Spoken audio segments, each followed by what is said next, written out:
Well, burnout slash depression. And I'm very open about that now.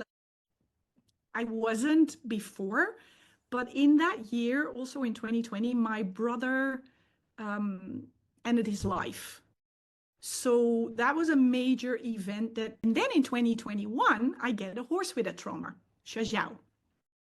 And I started to translate everything that I learned for myself and about trauma to him, because when I first saw him, I immediately recognized his constant alertness.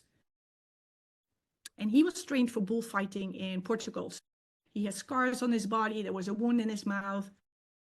And I started translating everything, and we started filming that. And then 2 years ago, I did a webinar on that, how the polyvagal principles changed Xiao, at least on the ground by then, from anxious and stressed into calm and connected.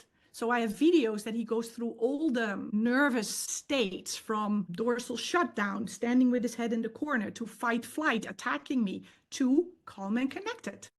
And then from that place, I always say, now I can go to cool and collected, because I don't want to be calm all the time, but I want to start from a calm place, and then I can activate.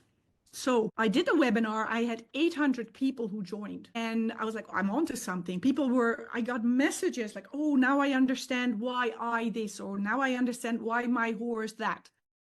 And they wanted to see those videos. So I turned the videos into an online course, the Wired for Connection course. And then somebody said, you should write a book. So last year I wrote a book. And then I translated it, and now I'm working on my second book. So, wow, that was in 10 minutes, my life story. Yeah, that was great. That's great. And how neat that it came about so organically. Yeah. And isn't it funny how there's events or people or horses that come into our lives when we are exploring certain parts of ourself, and they are there to reflect both ourself and our learnings, so that we can even go deeper in for ourselves, and in this case it was for your horse. The timing,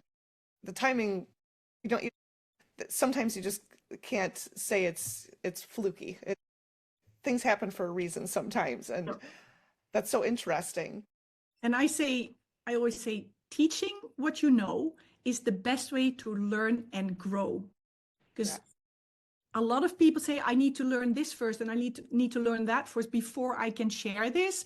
And I say, well, in the sharing, in the teaching, I learn the most. Yeah. Because you get questions, and then you start to like, how do I explain this? You dive deeper, and yeah. So starting like the online courses, I always started with a pilot version first, so that then the people would give me feedback. So I explain something, and then sometimes I am already 2 steps ahead, so I forget steps, and then they will say, but how did you do this and that? So I can even break it down in smaller steps. Exactly. Yeah, to be able to teach something is really either mastery or getting closer to that goal of mastering something. Being able to take what you know and put it into words is another level of understanding. And to get somebody else to understand it is a higher level of doing this art, right? Yeah.